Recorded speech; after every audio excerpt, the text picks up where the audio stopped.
আসসালামু আলাইকুম, সবাই কেমন আছেন? আশা করি ভালো আছেন। তো আমিও আল্লাহর রহমতে আপনাদের দোয়া ও ভালোবাসায় অনেক ভালো আছি।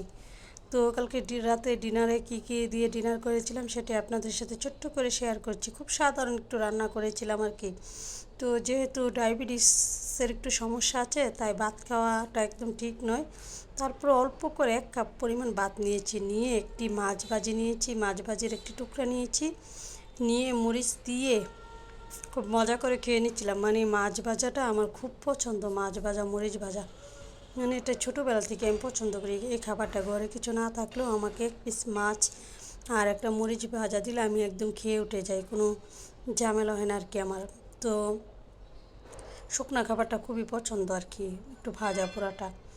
তো মাছ ভাজাটা দিয়ে ভাত খুব মজা করে খেয়ে নিচ্ছিলাম। তো অল্প করে ভাতের সাথে আমি একটু করে তরকারি নিয়ে মাছ ভাজা নিয়ে তো খেয়ে নেব আর কি। যার যেটা পছন্দ, সবার তো আর সব কিছু পছন্দ না। অনেকে ঝোল তরকারি পছন্দ করে, অনেকে ভাজা পোড়া পছন্দ করে। তো যার যার পছন্দ অনুযায়ী আর কি। তো এখন নিয়ে নেব কিছুটা জুড়া মাংস, গরুর মাংস জুড়া বোনা করেছিলাম। তো গরুর জুড়া মাংস থেকে মানে অল্প অল্প করে তরকারি নিচ্ছি, কেন আমি ভাত অল্প খাবো, আর ভাতের সাথে আমি এত বেশি তরকারি দিয়ে খেতে পছন্দ করি না। অল্প অল্প তরকারি দিয়ে খেতে ভালো লাগে আমার কাছে। তো আমি এর জন্য অল্প অল্প করে তো সব কিছু আপনাদের সাথে শেয়ার করছি আর কি।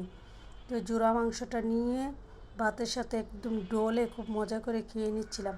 ছেলে মেয়ে বায়না করেছিল একটু জোড়া মাংসের জন্য, তো জোড়া মাংসটা একটু ভুনা করে নিয়েছিলাম। খুব মজা হয়েছে, একদম টাটকা ফ্রেশ মাংস ছিল, তো রান্নাটা খুব মজা হয়েছিল।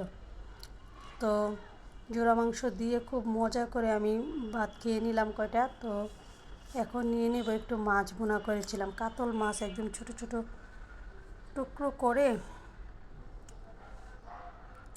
বোনা করেছিলাম আর কি। তো একটু ছোট ছোট টুকরা করেছি, যেহেতু 1 টুকরা নিয়েছি, কারণ ভাত অল্প বেশি নিলে তো আর ভালো লাগবে না। তো 1 পিস মাছ নিয়ে গ্রেভিটা দিয়ে ভাতটার সাথে মাখিয়ে মাছটা দিয়ে খেতে খুব মজাই লাগছিল। আর মাছটা একদম সফট ছিল, আর একদম দেশি মাছ, তো খুব মজা ছিল মাছটা। কোনো চাষের মাছ আমার মনে হয় না, মানে দেশি মাছ, অনেক দাম দিয়ে নিয়েছিলাম।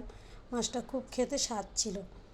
তো মাছটা দিয়ে খুব মজা করে বা অল্প কয়টা ভাত আরও খেয়ে নিলাম। খেয়ে সব শেষে অল্প করে ডাল নিয়ে কয়টা ভাত খেয়ে নেব। ডালের সাথে আমি ভাতগুলোকে একটু নিয়ে তারপর একটু মরিচ ছিল, মরিচটাকে ডলে আমি অল্প করে ডাল নিয়ে নেব। ডাল নিয়ে তো লাস্ট পাতে একটু ডাল হলে মন্দ হয় না, নিয়ে খেয়ে নেব। খুব মজা হয়েছিল ডালটা।